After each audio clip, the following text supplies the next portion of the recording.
अस्सलाम वालेकुम।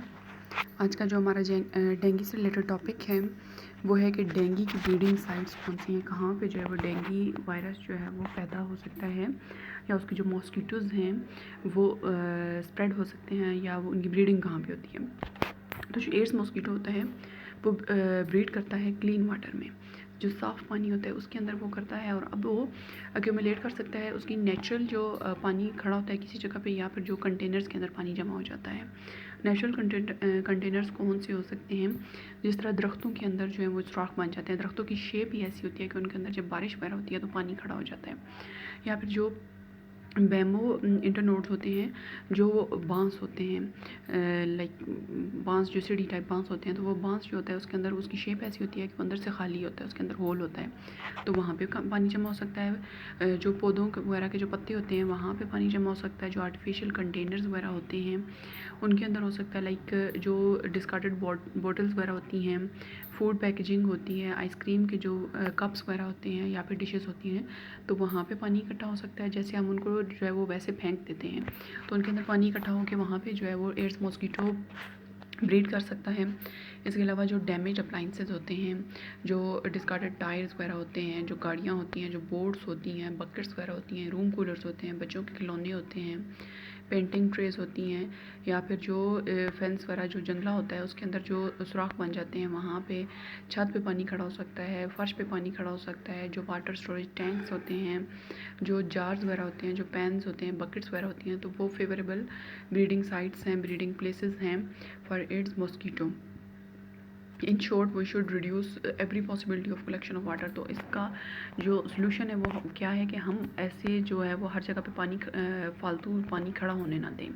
हम अपने घर में जो है, हम अपने छत पे, हम अपने फ़र्श पे जो है वो पानी को खड़ा होने ना दें, बल्कि उसको उसका बहाव उसका ऐसा वो बना दें कि पानी जो है वो नाली वगैरह से गुजर के जो है बह जाए, तो वो पानी एक जगह पे खड़ा ना हो सके। या टायर्स वगैरह हैं तो उनको ऐसा उनको लिटा के ना रखें बल्कि खड़ा करके रखें कि उनके अंदर पानी जमा ना हो सके। सो इस तरह जो है हम डेंगू मॉस्किटो को जो है वो स्प्रेड होने को या उसके ब्रीड होने को जो है वो थोड़ा कम कर सकते हैं। अपनी तरफ से जो प्रिकॉशंस हम ले सकते हैं। अब हमारा जो डेंगू से रिलेटेड टॉपिक है वो है डेंगू से रिलेटेड टॉपिक तो एंड हो चुका है। अब हम अपने लेक्चर की तरफ आते हैं।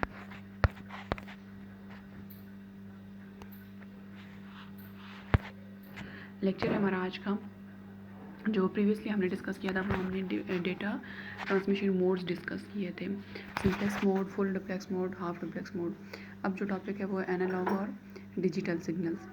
डेटा कैन बी एनालॉग और digital. Analogue means something continuous, यानी जो एक मुस्तकिल कॉन्टीन्यूसली चीज़ जा रही होती है उसको बोलते हैं एनालॉग सिग्नल। और जो डिजिटल सिग्नल होता है वो डिस्क्रीट फॉर्म में होता है, जो बढ़ता या कम होता रहता है। An example of analog data is the human voice.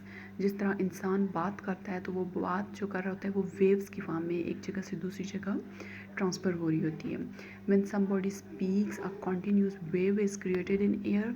It can be received by a microphone and converted into an analog signal. तो इंसान जब बात करता है तो वो जो उसकी वेव होती है वो हवा में जाती है और फिर वो माइक्रोफोन या फिर जो एनालॉग सिग्नल्स की फॉर्म में माइक्रोफोन के थ्रू रिसीव की जाती है और अगेन जो है वो कन्वर्ट हो जाती है एनालॉग सिग्नल में। यानी जो सुनने वाला था उसकी समात में भी वो आवाज़ जो होती है वो एनालॉग सिग्नल की फॉर्म में जाती है। डिजिटल मीन्स समथिंग डिस्क्रीट, यानी डिस्क्रीट होती है कोई चीज़ एकदम से राइज करती है, एकदम से फॉल पे चली जाती है। An example of digital data is data stored in the memory of a computer in the form of zeros and ones. तो ज़ीरोज़ और वन की फॉर्म में जो डेटा कंप्यूटर की मेमोरी में स्टोर होता है वो होता है डिजिटल फॉर्म में या फिर डिस्क्रीट फॉर्म है।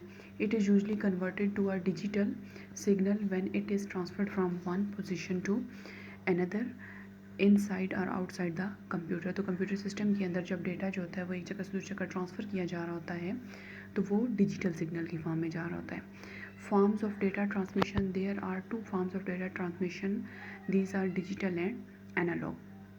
Digital data transmission क्या होती है? Digital data transmission is a sequence of voltage represented in binary form, के जो signals होते हैं वो binary form में जा रहे होते हैं। The digital signals are in the form of electrical pulses of on and off. These signals are in discrete form. Digital signals are faster and efficient they provide low error rates, इनमें जो error के chances होते हैं वो कम होते हैं और ये सिग्नल जो होते हैं वो फास्ट और एफिशिएंट होते हैं। They also provide high transmission speed and high quality voice transmission, इनकी स्पीड भी ज़्यादा है, इनकी वॉइस की जो क्वालिटी है ट्रांसमिशन की वो भी हाई है। डिजिटल सिग्नल्स किस फॉर्म में होते हैं, वो ऑन और ऑफ की पल्सेस में होते हैं, वो बाइनरी फॉर्म में होते हैं, वो एक सीक्वेंस होता है वोल्टेज का और ये फास्ट होता है, एफिशिएंट होता है और हाई क्वालिटी इसकी वॉइस होती है और डेटा ट्रांसमिशन स्पीड भी जो होती है वो डिजिटल सिग्नल की ज़्यादा होती है। All data communication between the computer is in digital form, जो कंप्यूटर होते हैं वो डिजिटल को अंडरस्टैंड करते हैं, जो कंप्यूटर होते हैं वो बाइनरी को अंडरस्टैंड करते हैं। तो कंप्यूटर्स के दरमियान में जो कम्युनिकेशन होगी वो भी उनकी अपनी लैंग्वेज में होगी, that is digital form. Computers understand and work only in digital form. The following figure represents a high voltage as a 1 and a low voltage as 0। तो अब यहाँ पे जो है वो एक सेंटर पे है, एक मिडल लाइन है और कुछ जो है वो इस ब्लॉक्स इस लाइन से ऊपर हैं और कुछ ब्लॉक्स इस लाइन से नीचे हैं और कुछ जो है वो बिल्कुल इस लाइन के पैरेलल हैं, बिल्कुल इस लाइन के ऊपर जा रहे हैं। तो फर्स्ट वन जो है वो नीचे वाली वैल्यूज़ को जो है वो माइनस बोलते हैं और ऊपर वाली जो वैल्यूज़ होती हैं वो पॉजिटिव में होती हैं। तो सबसे पहला जो इसका फॉर्म राइज कर रही है वो 1 है। सिग्नल जब ऊपर जाता है तो उसकी वैल्यू हो जाती है 1, जब सिग्नल वापस जो है वो बेस की तरफ जाता है तो उसकी वैल्यू हो जाती है 0। फिर जब सिग्नल जाएगा ऊपर तो फिर 1 है और फिर 1 इसकी वैल्यू है। तो यहाँ पे जो दरमियान वाली लाइन है वो टाइम को शो कर रही है और इस तरह जो है ये हमारे पास बन गया डिजिटल ट्रांसमिशन की जो है वो फॉर्म। सेकंड इसमें आता है analog data transmission. Analog is a continuous electrical signal in the form of a wave. तो ये कंटिन्यूसली जा रहा होता है, इसमें जो है वो ये डिस्क्रीट फॉर्म में नहीं होता। The wave is known as carrier wave, जो इसको वेव कैरी करती है उसको बोलते हैं carrier wave. Telephone line is most commonly used media for analog transmission of data. Light है, साउंड है, रेडियो है एंड माइक्रोवेव है also example of analog signals. तो एनालॉग सिग्नल जो होती हैं वो कंटिन्यूस इलेक्ट्रिकल सिग्नल होती हैं जो कि वेव की फॉर्म में जाती हैं और जो वेव इसको कैरी करती है उसको बोलते हैं कैरियर वेव। इसकी जो एग्जांपल है वो टेलीफोन लाइन है। टेलीफोन लाइन जो होती है वो एनालॉग ट्रांसमिशन जो होती है डेटा की उसको कर रही होती है। इसके अलावा जो लाइट पास हो रही होती है, जो साउंड आ रही होती है, जो रेडियो होती हैं, जो माइक्रोवेव्स होती हैं, वो सारी एनालॉग फॉर्म्स में जा रहा होता है डेटा उनमें। इसके कैरेक्टरिस्टिक क्या है एनालॉग सिग्नल के? इसके 2 कैरेक्टरिस्टिक हैं।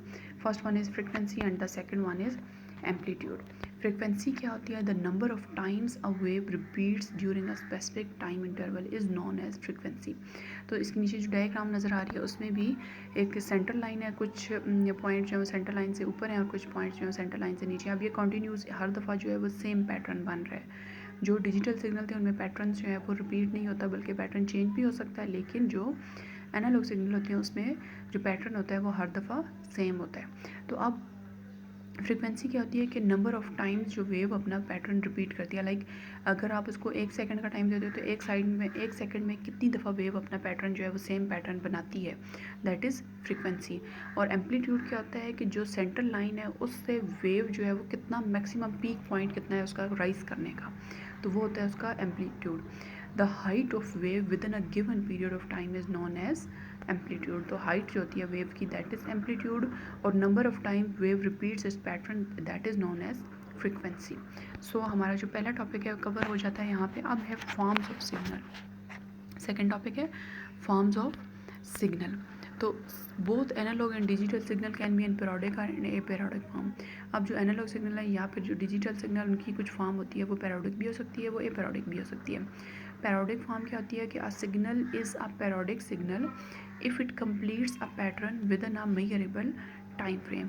यानी अपना जो पैटर्न है वो मेजरेबल टाइम फ्रेम के अंदर कंप्लीट कर लेती है तो उसको बोलेंगे periodic and repeats that pattern over identical subsequent period. यानी हर दफ़ा जो है वो सेम पैटर्न को ही रिपीट किया जाता है। अब अगर इसके 2 टेबल सामने नज़र आ रहे हैं, एक में एनालॉग फॉर्म इसकी नज़र आ रही है और एक में हमें डिजिटल फॉर्म नज़र आ रही है। तो ऊपर वाली जो बिल्कुल इसकी शेप है उसमें एनालॉग में हर दफ़ा सेम पैटर्न बन रहा है और डिजिटल में भी हर दफ़ा सेम पैटर्न बन रहा है, तो that is periodic. The completion of one full pattern is called a cycle. A period is defined as the amount of time required to complete one cycle। के एक cycle complete होने में उसको कितना टाइम लगता है, that is known as its period. The duration of a period is represented by t and expressed in second, तो duration को किस चीज़ से रिप्रेजेंट किया जाता है, टी से। टी शो करता है सेकंड्स को, यानी टाइम में वो जा रहा होता है। सेकंड अगर हम इसकी फॉर्म देखें तो वो एपीरियोडिक सिग्नल्स हैं। अब जो नीचे वाले दो डायग्राम्स हैं एनालॉग में भी और डिजिटल में भी, वो एपीरियोडिक को शो कर रही हैं। An aperiodic signal changes constantly without a pattern or cycle that repeats over time। यानी इसमें हर दफ़ा ये तय नहीं होता कि अगली दफ़ा इसकी यही सेम शेप बननी है, यानी कुछ भी शेप इसकी हो सकती है, तो वो aperiodic होगा। It means that it has no repetitive pattern. An aperiodic signal can be decomposed into an infinite number of periodic signal. It is also called non-periodic signal. Non-periodic होता है यानी इसकी कोई सेम शेप इसको require नहीं होती कि इसने वही चीज़ फॉलो करनी है। अब ऊपर वाली जितनी भी डायग्राम्स हैं वो periodic को शो कर रही हैं, तो उनमें हर दफ़ा जो पैटर्न बन रहा है वो सेम बन रहा है। सो यहाँ पे जो हमारा लेक्चर है आज का वो एंड होता है। अल्लाह हाफिज़।